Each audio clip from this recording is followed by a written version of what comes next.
The recording, the deep space monitoring station, drifted silently through the void, its crystalline sensors reaching across impossible distances to capture whispers from distant worlds. For 300 cycles, the HFY Empire had used these stations to study primitive civilizations, cataloging their weaknesses before conquest. Today, senior observer HFY expected nothing more than another routine analysis of backward species. The signal came from the third planet of an unremarkable yellow star. HFY's 4 eyes focused on the display as ancient electromagnetic waves painted a grainy picture across his screens.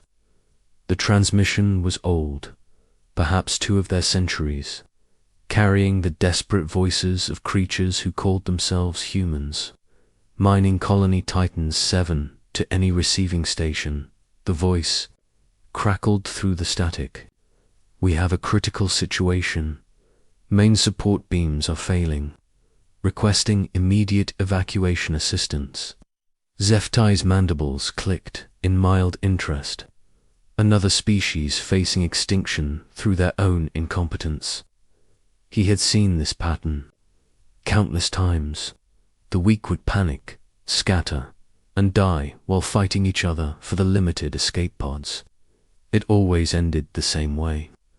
But as the recording continued, something unexpected began to unfold. This is Colony Administrator Alina Vasquez, a female voice cut through the chaos. All mining crews report to evacuation stations. Priority goes to families with children, then injured personnel. Security teams maintain order at all exits. HFY leaned forward, his secondary arms adjusting the audio filters. The human's voice was steady, controlled. There was no trace of the hysteria he expected from a doomed leader. The camera feed showed a massive underground facility carved from asteroid rock. Support beams the size of ancient trees groaned under immense pressure. Dust and debris rained from the ceiling as tremors shook the structure. Emergency lights cast everything in hellish red. In the center of the chaos stood Alina Vasquez. She was unremarkable by HFY standards. Small, soft-skinned, with the pale coloring typical of her species. No natural weapons, no protective carapace. Yet miners twice her size moved to follow her orders without question. Jackson, take your team to Section C. There are 14 families trapped behind the collapse. Alina pointed toward a corridor where rubble blocked the passage. Mills, get the medical bay evacuated. The ceiling won't hold much longer. What about you, Administrator? A bearded human in mining gear stepped forward. The last transport leaves in 20 minutes. Alina looked at him with eyes that held no fear, only determination. I'll be right behind you. Someone needs to coordinate from Central Command until everyone is out. HFY's research partner, Junior Observer Kelfan, buzzed his wings in confusion. This behavior makes no logical sense. The leader should secure her own survival first. Why does she remain in the most dangerous location? The recording continued. Alina moved through the collapsing station with purpose, checking evacuation routes, organizing rescue teams, ensuring the weak and injured reached safety first. When a support beam crashed down, blocking the main corridor, she didn't hesitate. She grabbed a plasma cutter and began carving through the debris herself. Administrator, the structure is compromised. Her radio crackled. You need to evacuate now. Negative, Alina replied, sweat streaming down her face as she worked. Still have 37 people unaccounted for in the lower levels. The station shuddered. Warning klaxons wailed as entire sections began to buckle. Through it all, Alina remained at her post, coordinating rescue efforts with the calm efficiency of a seasoned warrior. Zeftai watched in fascination as human after human risked their lives to save complete strangers. A maintenance worker named Torres crawled through collapsing ventilation shafts to reach trapped families. Dr. Sarah Kim refused evacuation until every patient was stable. Security Chief Ryan Blake stayed behind to ensure the evacuation routes remained clear. "This is unprecedented," Kelfan observed. "In every species we have studied, survival instinct overrides group loyalty during catastrophic events. These humans are acting against their own interests." The final evacuation transport waited on the landing pad as the station continued its death throes. Elena's voice echoed through the corridors one last time. "All stations, sound off. Confirm. Evacuation complete. Section A clear. Section B clear. Medical bay evacuated. Lower levels, ... All clear, Administrator." Elena nodded and began her run toward the landing pad. The corridor ahead groaned ominously as support structures failed one by one. She was halfway there when the ceiling gave way. Massive chunks of reinforced stone crashed down, blocking her path completely. The transport couldn't wait. Elena's radio crackled with panicked voices. "Administrator, we're coming back for you." Negative. Elena's voice remained steady even as death closed in around her. "You have families aboard. Get them to safety, Elena. There has to be another way out." She looked around the collapsing station, her headquarters for 5 years, her home. "Maybe there is. But right now, your job is to protect those people. That's an order." Through the security cameras, Zeftai watched Elena return to Central Command. She sealed the blast doors behind her, ensuring any final structural failures wouldn't threaten the escaping transport. Then she sat at her station and began transmitting. "This is Colony Administrator Elena Vasquez, final transmission from Titan 7. If anyone receives this, know that 347 souls made it out alive today. They survived because people chose to be better than their fears." The station shook violently. Elena gripped her console but continued speaking. "To the families of Torres, Kim, Blake, and the others who stayed behind to help your loved ones. Died as heroes. They chose others over themselves. That's not weakness. That's what makes us human." Static began to overwhelm the signal as power systems failed throughout the facility. To whoever might be listening out there in the darkness, remember this. When everything falls apart, when death comes calling, we don't run and hide. We stand together. We fight for each other. That's our strength. That's who we are. The transmission. Cut to black. Zeftai stared at the empty screen, his 4 hearts beating in an irregular rhythm he had never experienced before. In 3 centuries of military analysis, he had never witnessed anything like this. The humans had faced certain death, and instead of scattering like frightened prey, they had formed an unbreakable chain of sacrifice. Senior Observer Kelfan's voice was barely above a whisper. "The final casualty report shows only deaths from a population of 390. Survival rate of 89%. Impossible." Zeftai pulled up the data himself. The numbers were correct. In a catastrophic structural failure, with no outside assistance, these primitive humans had saved nearly everyone. "There is more, Senior Observer. Long-range scans detect similar transmissions from this same species across multiple time periods. This was not an isolated incident." Zeftai's mandibles clicked rapidly as he processed this information. The Kethba Empire had conquered 47 worlds. In each case, they had studied their enemies first, identifying the breaking points that would cause societal collapse. Fear, desperation, and self-preservation always won in the end. But these humans seemed to operate by different rules entirely. Begin a comprehensive analysis of all human communications, Zeftai ordered. I want to understand this species before we make any recommendations to the conquest fleet. Yes, Senior Observer. Should we prepare the standard weakness assessment? Zeftai looked back at the screen where Alina Vasquez had made her final stand. Something about her words echoed in his mind.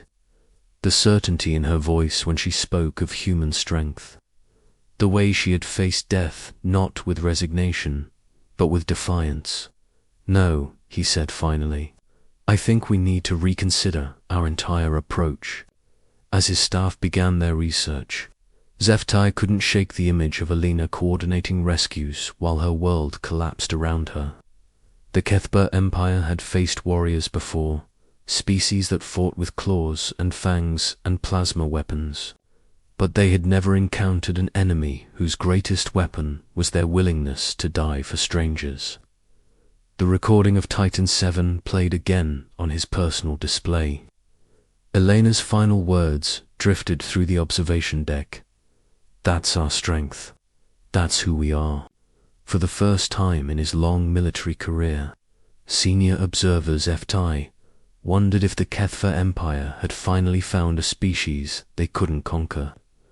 And the most terrifying part was that these humans had no idea how dangerous they truly were. The monitoring station continued its silent vigil in the depths of space, its sensors reaching toward the blue-white world where humanity slept, unaware that alien eyes watched their every transmission with growing unease.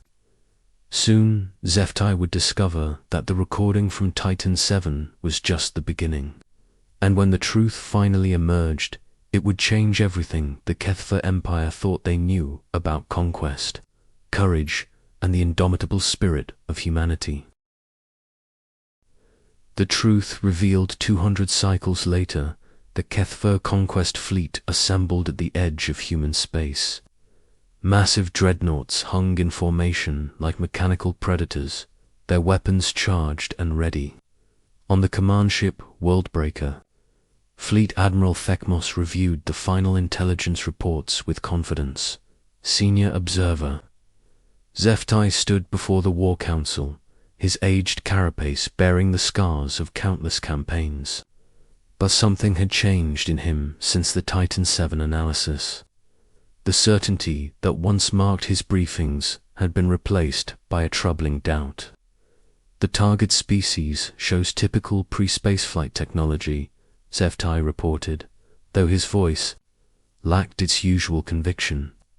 Basic nuclear capability, primitive spacecraft, limited defensive systems. However, there are behavioral anomalies that warrant caution. Fleet Admiral Thekmos waved a dismissive claw. You have grown soft in your observation post, old friend. These humans are no different from the others. They will break when we demonstrate our superiority. Perhaps, Zeftai replied, but I recommend we approach with measured force rather than overwhelming assault. The other admirals buzzed with laughter. Measured force was not the Kethvo way. They had built their empire on the principle of swift, brutal conquest that shattered enemy morale before the first shot was fired. As the fleet moved toward Earth, Zeftai returned to his analysis chamber. Something about the human transmissions had bothered him for cycles, a nagging inconsistency he couldn't identify. He called up the original Titan 7 recording and began cross-referencing it with current intelligence. That's when he discovered the impossible truth. The Titan 7 mining colony disaster hadn't happened 2 cycles ago.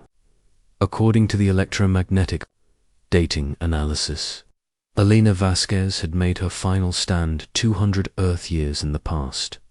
Zefti's for hearts nearly stopped. For 2 centuries, the Kethva Empire had been studying humanity's history, not their present capabilities. Every transmission they had analyzed, every assessment of human weakness, was based on ancient data. He immediately began scanning for current human communications. What he found made his blood run cold. The humans had cities that floated among the stars. Their spacecraft moved faster than Kethva ships. Their defensive networks spanned entire solar systems. Somehow, in just 200 years, they had evolved from a primitive mining society to an advanced spacefaring civilization. But that wasn't the most terrifying discovery. The humans were still the same. Fleet Admiral HFY S. Urgent transmission. Crackled across the command channel. We must halt the invasion immediately. Our intelligence is critically flawed. On the bridge of Earth Defense Station Alpha, Captain Maria Santos Vasquez watched the alien fleet approach with the same steady calm her great-great-grandmother had shown at Titan 7. The family resemblance was unmistakable, from the determined set of her jaw to the unwavering focus in her dark eyes. Contact from the approaching vessels, her communications officer reported. They're demanding our immediate surrender. Maria studied the tactical display. 300 alien ships against Earth's 47 defense platforms. By any logical calculation, humanity was outnumbered and outgunned. But Maria had been raised on stories of Elena Vasquez and the miracle at Titan 7. She knew that numbers weren't everything. Send a reply, Maria ordered. Tell them we're busy right now, but we'll get back to them. Aboard the Worldbreaker, Fleet Admiral Thekmos received the human response with disbelief. They mock us. 47 primitive orbital platforms against the might of the Kethva Empire. Sir Zeftai's voice carried new urgency. I strongly advise against engagement. We have underestimated this species by centuries. But Thekmos had already given the order. The first wave of Kethva fighters screamed toward Earth's defenses, expecting to brush aside the human resistance like space dust. They lasted exactly 37 seconds. Maria watched the alien fighters disintegrate against Earth's defensive grid, their pilots never knowing they had flown into weapons that existed beyond their comprehension. But she took no satisfaction in the destruction. Like Elena before her, she understood that victory meant protecting those who couldn't protect themselves. Open a channel to the alien fleet, she ordered. Thekmos snarled as the human captain appeared on his display. She looked impossibly young and fragile, yet something in her eyes reminded him uncomfortably of ancient Kethva war leaders. This is Captain Maria Santos Vasquez of Earth Defense Command, she said. Your attack has failed. Withdraw now, and no more of your people need to die. You dare threaten the Kethva Empire. Thekmos roared. We will reduce your world to ash. Maria's expression didn't change.